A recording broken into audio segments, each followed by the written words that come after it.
Welcome everybody to Love Life. This is Matthew Hussey. We are ready for a brand new episode here today. We have a caller on the line. Rhonda, are you there? Yes, I'm there.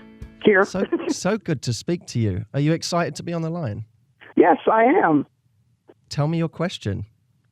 Yes, my question basically is more like a situation. I've been celibate for the past 18 plus years, and I'm just now getting back into dating, but I really don't know when to bring my celibacy up to a guy or how to let them know I am still kind of sexual, at least. Just, you're not getting any anytime soon. But they kind of look at me like I'm a conquest of sorts.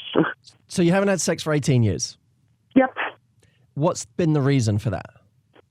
I was in an abusive marriage, and after I got out, I just said, okay, I'm going to take a break from relationships because I clearly don't know what the heck I'm doing. And you took a long break, Rhonda. Time kind of got away from me. You took a long break.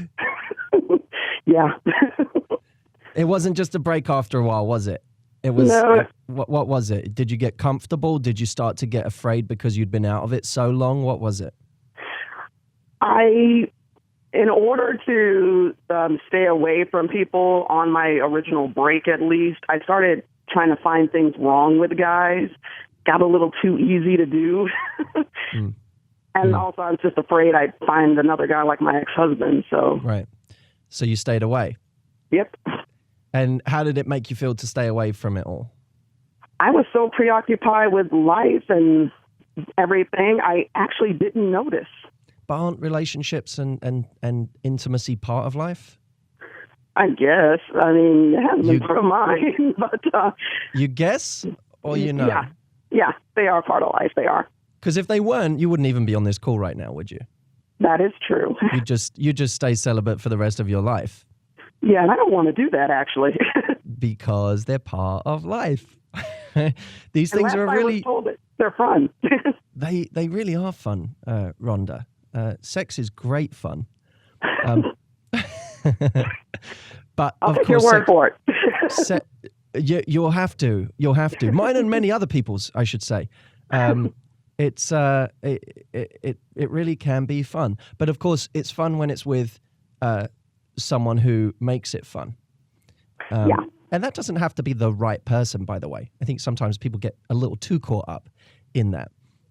Sex can be fun with many people. It could be fun with the right person. It can be, sometimes it's even fun with the wrong person, who may be wrong for us in other ways, but in that way, there's a lot of fun to be had. But we do tend to make a lot of rules. And it sounds like you made a rule that said, no one can get close enough to me to be able to hurt me like that again. And in saying that, you essentially canceled out everyone who could possibly get close. Whether they were good, bad, you'd find any reason not to let them get close. Is that fair enough? Yeah, I guess it is. I don't know why I didn't think about that. Well, we all when we make rules if I say, let's say me, Matthew Hussey, I want to meet a great woman, or maybe I want to meet many great women, but I have a rule that says I do not want to get rejected when I approach a woman. I will not get rejected when I approach a woman. That's unreasonable. It is. I'm glad you said that, Rhonda. It is unreasonable because is it likely that at some point, if I start approaching women and asking for their numbers, I'll get rejected? Someone will be cold. Someone will ignore me. Someone will say they have a boyfriend. Is that possible? Yeah. You can't be attracted to everybody. Of course. And not everyone can be attracted to me. So in this moment, I have a rule that essentially means I now can't approach anybody. Even though I actually, emotionally, I'd like to meet a woman, I've created a rule that makes it impossible for me to approach a woman, because it's impossible for me to approach a woman without risking rejection. Let's go back for a second, because are you ready to have sex now? What, this very second? Yeah, actually. Perfect. Okay, this is good. So you are ready to have sex. Sex is not something that you want to avoid anymore, is it? No, I just end up having all the guys that I've been meeting online. I end up having phone sex with them because, well, that seems to be the way men introduce themselves now, sending pictures of their anatomy. No, that's just another comfort zone because guys online find it easy to be anonymous and be sexual far too quickly without actually taking someone out or meeting them in person. That's just like a video game. Forget that. That's not like real life. That's just people playing a video game.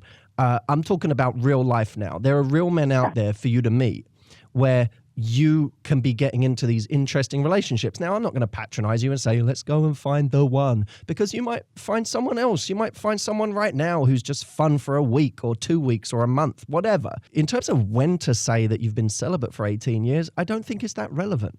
If you want my honest opinion, Rhonda, I don't think it's that important. You don't need to. Why on earth would you need to say that prior to having sex with someone? Oh, well, to kind of warn them, I guess. Rhonda, warn them of what exactly? I don't think there's anything that you need to warn them about. What they're going to find is this same beautiful sexual woman that you've always been inside. That's not gone anywhere. Now, when people say, oh my God, I've lost that part of me. No, you haven't. You just got into a different habit for a while. And now you're ready to be who you've always been at heart anyway. You've always been a sexual woman. You just decided to put that aside for a little while. Okay, now you're not going to do that. And you're going to go back to the playing field and meet people and see what happens. But you don't need to warn guys about that. There's nothing to warn them of. To me, when you have sex with a guy, oh, guess what? Next week when a guy says, when was the last time you had sex? It won't be a big moment where you go, well, I haven't had sex in 18 years. No, it was last week, right? So yeah. It's not a big deal. This is not a big thing for you to be thinking about. Stop. You focusing on how to discuss my celibacy is the wrong thing for you to be focusing on. I want you to focus on meeting great people. And then look, if you want to get into a relationship with someone and tell them more about your history and how, you went for a long period of time without being with anyone sexually, you have the opportunity to do that. When you get closer to someone, you can tell them that about you because it's an interesting part of your past. But it's not something that needs to come up with someone you're going to have sex with. Trust me, you'll get over that little hurdle real quick. Yeah, I guess we will, won't we? So, Rhonda, can right now, you have to repeat after me, but only if you mean it, okay? Okay. All right. I, Rhonda. I, Rhonda. After 18 years of celibacy. After 18 years of celibacy. I'm going to finally stop. I'm going to finally stop. Being such a boring coward. Wow, you pull no punches, don't you? Being such a boring coward. And I'm ready to go out there and meet men and be the sexy woman I've always been. I am ready to go out there and meet men and tie them up and be the adventurous sexual person I've always been. I like your additions. Your additions were hot. So, Rhonda, go out there and have fun. And there will be guys along the way that are ridiculous, that are stupid. There'll be guys that try and do too much too quickly. There'll be guys that are disrespectful. There'll be guys that are abusive. That's life. Life is full of the wrong type of person, but it's also full of amazing people. So much like a business, when people come into your life that aren't the right type of candidate, fire them quickly and move on to people that are great. But don't disqualify people because you're scared. Only disqualify them if you fundamentally know that they're not living up to your standard. Okay. And for the ones that do live up to your standard or you're curious about, give them a chance, have some fun. And if at the end of the day they turn out to be the wrong person or they turn out to be someone who isn't bringing good energy into your life, you can lose them just as quickly and move on to the next one. And you haven't lost anything. You haven't lost a part of yourself. It's all part of the experience and it makes you a richer, more interesting person. So don't shy away from it. Okay. Okay, then. You're right as usual. No, Rhonda, in this case, you're right, because you are that sexy woman. And I'm excited for you. I think this is going to be the start of a new chapter. And I think you should relish it and enjoy it. And not just look for the successes, but enjoy making the mistakes as well, because you're going to make a lot of those, and that's okay. Oh, okay then. All right, Rhonda, have a wonderful, wonderful day. Go have fun. I can't wait to hear from you soon. Make sure you give us a call sometime and let us know how you're getting on, okay? All righty then. All right, you take care. I love your energy, Rhonda. Thank you so much for being such a smiley influence in my day. I love it. Thank you. You're very welcome. And thank you all for listening. It's been such a pleasure to have you listening on Love Life. Thank you to Rhonda. What an amazing woman. Such an amazing energy and so much courage to come on and talk about something so honestly. I love it. I commend it.